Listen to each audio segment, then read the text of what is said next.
जय माता दी। Welcome to my YouTube channel maths Guru Jasveer. तो आज हम 9th क्लास का chapter 3 linear equation in two variables लेके आए हैं। इसमें फर्स्ट एक्सरसाइज का फर्स्ट क्वेश्चन है, the cost of notebook is twice the cost of a pen. एक नोटबुक की जो कीमत है वो एक पेन की कीमत से डबल है, दो गुना है। तो write a linear equation two variables to represent the statement. तो इस स्टेटमेंट को मतलब लीनियर इक्वेशन के तौर पर रिप्रेजेंट करना है आपको। क्लियर है? तो जब भी इस तरह की कोई स्टेटमेंट दी गई हो तो सबसे पहले आपने क्या करना है, देखिए इसका सोल्यूशन। सबसे पहले हम क्या कर लेंगे, हमें दो चीजें दी है, एक नोटबुक और एक पेन। तो हम मान लेते हैं लेट द कॉस्ट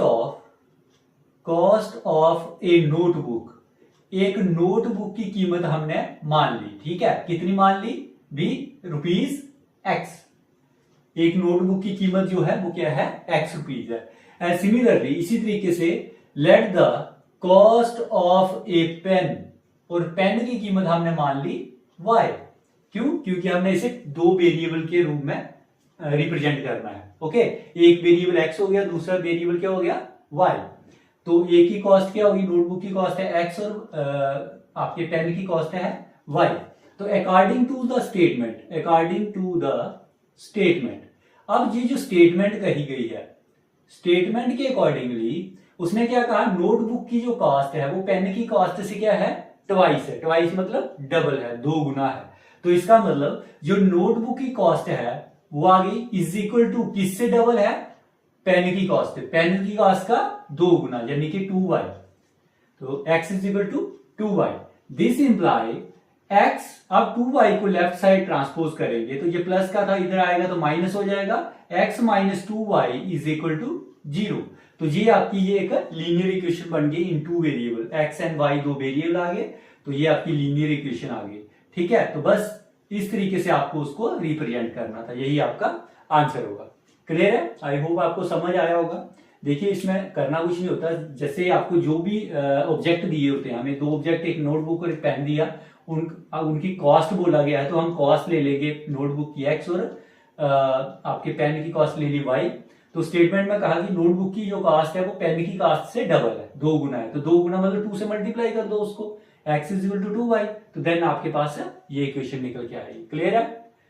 तो अब हम सेकंड क्वेश्चन की तरफ बढ़ते हैं। आई होप आपको ये समझ आया होगा। तो सेकंड क्वेश्चन जो है, second question express the following linear equation in the form of, जो क्वेश्चन नंबर सेकंड है उसमें क्या है? लीनियर इक्वेशन को आपने ax plus B Y plus C is equal to 0 इस इक्वेशन की फॉर्म है, यानी कि ये लीनियर इक्वेशन होती है ax plus B Y plus C is equal to 0। ये general form of linear equation है। इस फॉर्म में आपको उसको आपको दिया होगा, तो आपने यहां से आपको इक्वेशन दी है, जैसे फर्स्ट इक्वेशन दी है 2x plus 3y is equal to 9.35 तो आपको ये इक्वेशन दी है। आपने ये जो जनरल इक्वेशन है इसके साथ इसको कंपेयर करके आपने इसमें a, b और c की वैल्यू फाइंड करनी है। तो हम ये जो जनरल फॉर्म ऑफ इक्वेशन आपको गिवन दी हुई है, एक इसे फर्स्ट मान लेंगे, इसे सेकंड मान लेंगे।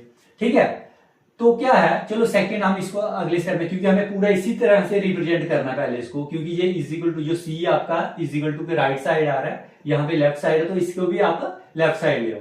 तो 2x प्लस 3y, तो जब इसे लेफ्ट साइड लाएंगे तो माइनस हो जाएगा, क्योंकि साइन चेंज हो जाता है जब भी इजिकल टू के आपको दूसरी साइड ले जाना हो।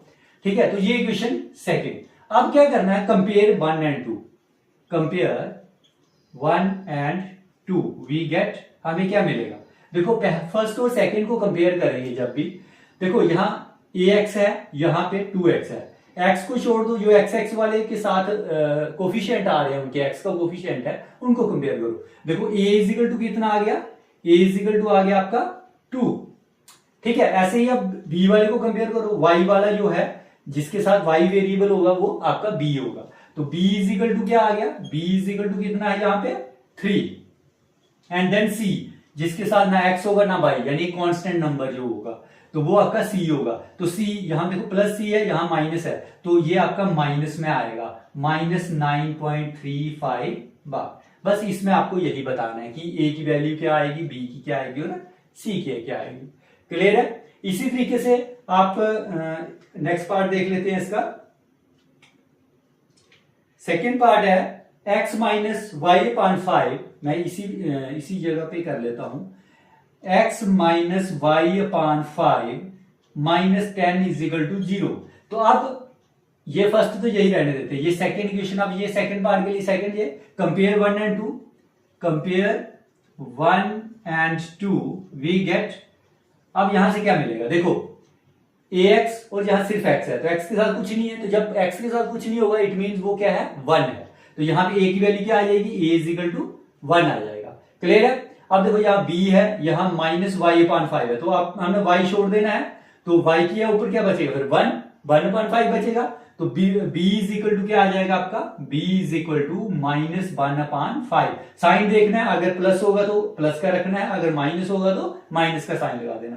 तो b is equal to 1 upon 5 आ जाएगा, और c इज इक्वल टू यहां पे देखो क्या है, -10, तो ये c आपका -10।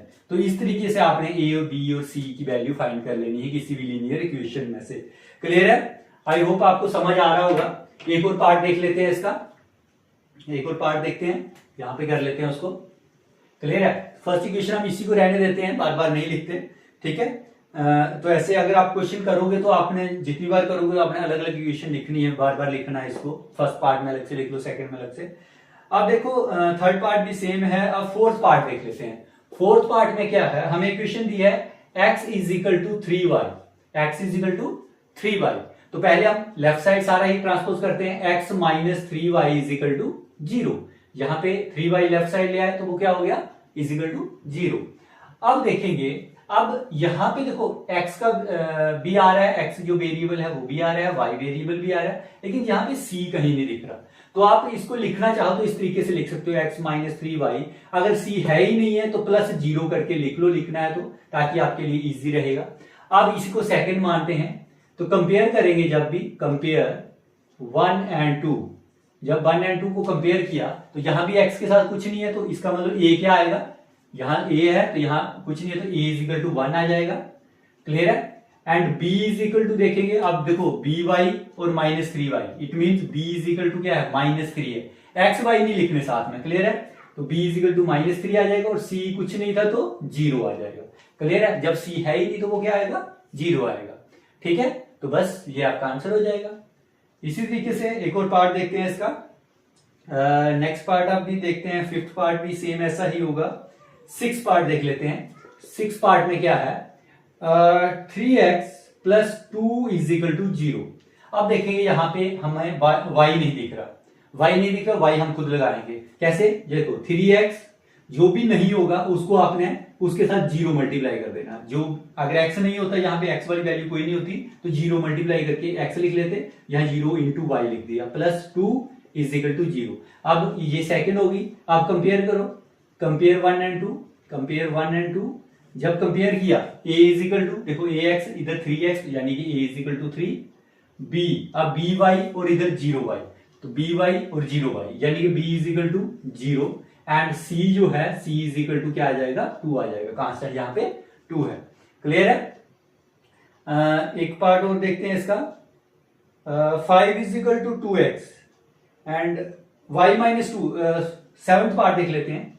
7th पार्ट क्या दिया हुआ है, y minus 2 is equal to 0। यहां पे x नहीं है तो आप x वाले को लिख सकते हो, देखो 0 इंटू एक्स, आगे y प्लस क्या, तो प्लस y माइनस 2।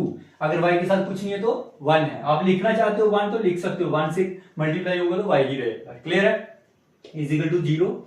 ये हमारी सेकंड है, कंपेयर 1 एंड 2, कंपेयर 1 एंड 2। जब 1 एंड 2 को कंपेयर किया, देखो ax और 0x यानी कि a इज इक्वल टू 0, जो टर्म नहीं होगी वो हमेशा 0 रखनी है आपने। And b is equal to क्या हो जाएगा, b इज इक्वल टू 1 हो जाएगा, और c इज इक्वल टू यहाँ पे क्या है, -2 है, तो -2 आ जाएगा। बस इस तरीके से ये आपने पार्ट्स करने हैं। तो आई होप आपको ये पहला और दूसरा क्वेश्चन समझ आया होगा। तो अगर कोई डाउट होगा तो आप कमेंट करके पूछ सकते हैं। तो आज हम इतना ही रखेंगे इसको। इसके बाद हम नेक्स्ट क्वेश्चन इसका लेके आएंगे। तो थैंक यू।